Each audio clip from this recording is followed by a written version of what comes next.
ಆಚಿ chilli powder ಸಖತ್ ಖಾರ ಬಣ್ಣ ಮತ್ತು ರುಚಿ ಆಚಿ ಚಿಲ್ಲಿ ಪೌಡರ್. ಸಿಲಿಕಾನ್ ಸಿಟಿ ಬೆಂಗಳೂರಿನಲ್ಲಿ ಈ ಅಕ್ರಮ ಬಾಂಗ್ಲಾ ವಲಸಿಗರ ಹಾವಳಿ ದಿನದಿಂದ ದಿನಕ್ಕೆ ಜಾಸ್ತಿ ಆಗ್ತಾ ಇದೆ. ಹಾಗಾದ್ರೆ ರಾಜಧಾನಿ ಬೆಂಗಳೂರು ಅಕ್ರಮ ಬಾಂಗ್ಲಾ ವಲಸಿಗರ ಸ್ವರ್ಗವಾಗಿ ಬದಲಾಗ್ತಿದೆಯಾ ಅನ್ನುವಂತಹ ಪ್ರಶ್ನೆ. ಯಾರು ಬಂದ್ರು ಇದ್ರು ಹೇಳೋರಿಲ್ಲ ಕೇಳೋರಿಲ್ಲದಂತಹ ಪರಿಸ್ಥಿತಿ ಬೆಂಗಳೂರಿನಲ್ಲಿ ನಿರ್ಮಾಣವಾಗಿದೆ. ಬಿಂದಾಸ್ ಆಗಿ ವಾಸವಾಗಿದ್ದಾರೆ ಬಾಂಗ್ಲಾ ನಿವಾಸಿಗಳು ಬೆಂಗಳೂರಿನಲ್ಲಿ. ಪಬ್ಲಿಕ್ ಟಿವಿ ರಿಯಾಲಿಟಿ ಚೆಕ್ನಲ್ಲಿ ಸತ್ಯ ಬಟಾ ಬಯಲಾಗಿದೆ. ಬಾಂಗ್ಲಾ ನಿವಾಸಿಗಳು ಹೇಗೆ ಸ್ವಚ್ಛಂದವಾಗಿ ಬೆಂಗಳೂರಿನಲ್ಲಿ ಹಾರಾಡ್ಕೊಂಡಿದ್ದಾರೆ ಎನ್ನುವುದಕ್ಕೆ ದೃಶ್ಯಗಳ ಸಮೇತ ನಾವು ನಿಮ್ಮ ಮುಂದೆ ಮಾಹಿತಿಯನ್ನು ಇಡ್ತಾ ಹೋಗ್ತೀವಿ.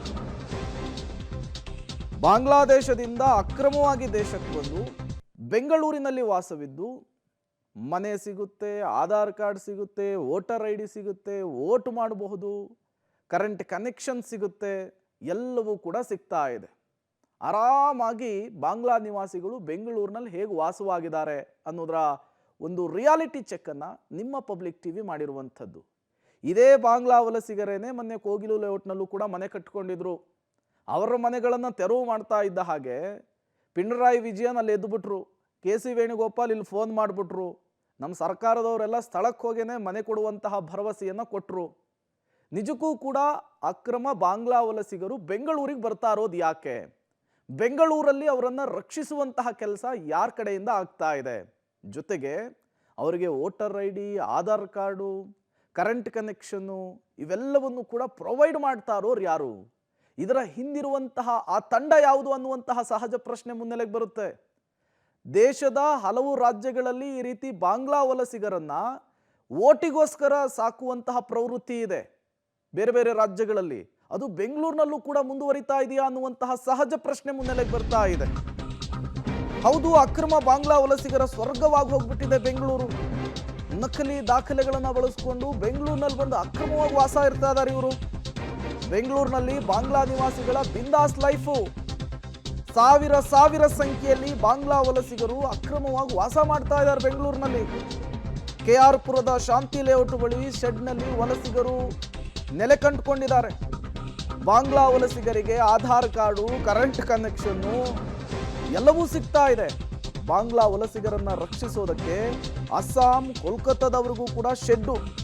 ನೂರಾರು ಸಂಖ್ಯೆಯಲ್ಲಿ ವಲಸಿಗರು ನೆಲೆಸಿರುವಂತಹ ಶೆಡ್ಗಳು ಬೆಂಗಳೂರಿನಲ್ಲಿದ್ದಾವೆ. ಅಲ್ಲೂ ನೋಡಿದರೆ ಬಾಂಗ್ಲಾದಲ್ಲಿ ಹಿಂದೂಗಳನ್ನು ಹುಡುಕಿ ಹೊಡೆಯೋ ಕೆಲಸ ಆಗ್ತಾ ಇದೆ.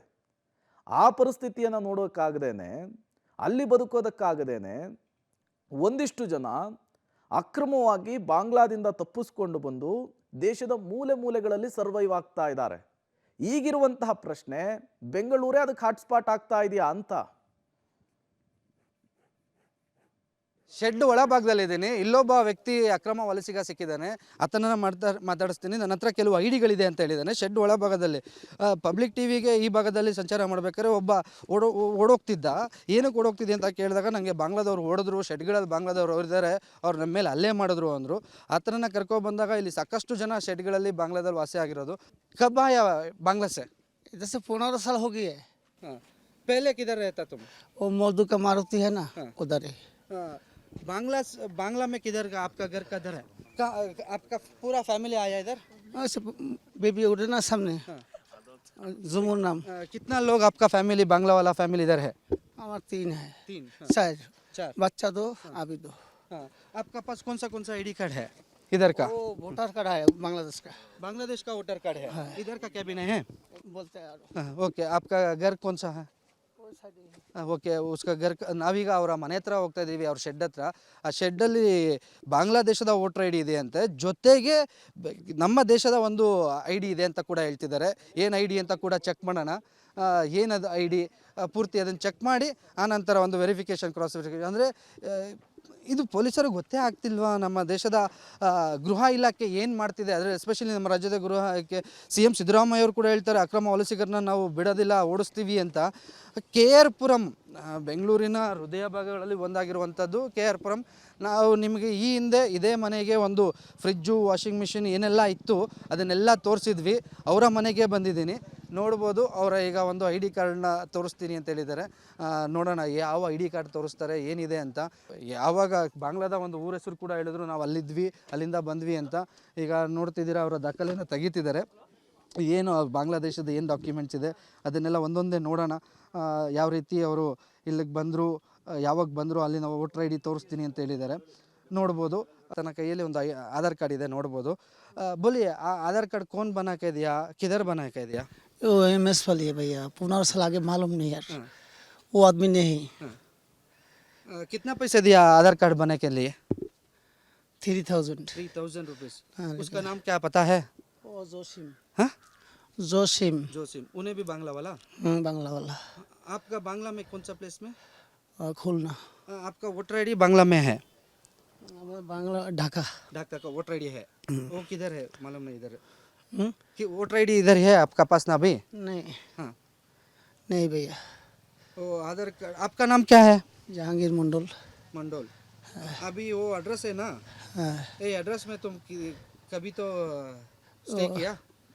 ये 12 साल हो गया। 12 साल। हाँ, 12 साल उधर रहता। इधर ही बना, इधर है इसलिए इधर ही है आप लोग? उधर बना दिए MS वाली। इधर रहता। ಹಾಂ, ಓಕೆ.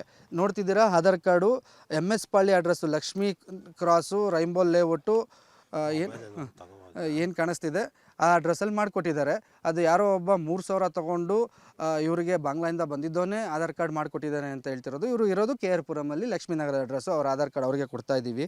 ಅಂದರೆ ಅಕ್ರಮ ವಲಸಿಗರು ಎಷ್ಟರ ಮಟ್ಟಿಗೆ ಇಲ್ಲಿನ ವ್ಯವಸ್ಥೆನ ಬಳಸ್ಕೊಂಡಿದ್ದಾರೆ. 3000 ರೂಪಾಯಿಗೆ ಆಧಾರ್ ಕಾರ್ಡ್ ಮಾಡಿಕೊಟ್ಟಿದ್ದಾರೆ ಅಂದರೆ ಎಲ್ಲಿಗೆ ಹೋಗ್ತಿದೆ ದೇಶ, ಇಂಥವ್ರಿಗೆ ಏನು ಮಾಡಬೇಕು. ನಾವು ಅವ್ರನ್ನೆಲ್ಲ ಕಳಿಸ್ತೀವಿ ವಲಸಿಗರನ್ನ ಅಂತಾರೆ. ಪೊಲೀಸರು ಬಂದು ಈಗ ಇಬ್ಬರನ್ನ ಕರ್ಕೊಂಡು ಹೋಗುವಂಥ ಕೆಲಸ ಮಾಡಿದ್ರು. ಅಕ್ರಮ ವಲಸಿಗರ ಸಂಖ್ಯೆ ಎಷ್ಟರ ಮಟ್ಟಿಗೆ ಬೆಂಗಳೂರಲ್ಲಿ ಹೆಚ್ಚಾಗ್ತಿದೆ ಅನ್ನೋದನ್ನು ಊಹಿಸ್ಕೊಳ್ಳೋಕ್ಕೂ ಸಾಧ್ಯ ಆಗ್ತಿಲ್ಲ. ಈ ರೀತಿ ಅಕ್ರಮ ವಲಸಿಗರನ್ನೆಲ್ಲ ಯಾವಾಗ ಅವರ ದೇಶಕ್ಕೆ ಕಳಿಸ್ತಾರೆ ಅಂತ ಈಗ ಕಾದು ನೋಡಬೇಕಿದೆ. ಕ್ಯಾಮ್ರಾ ಪರ್ಸನ್ ನವೀನ್ ಜೊತೆಗೆ ಮಾರುತಿ, ಪಬ್ಲಿಕ್ ಟಿವಿ, ಬೆಂಗಳೂರು.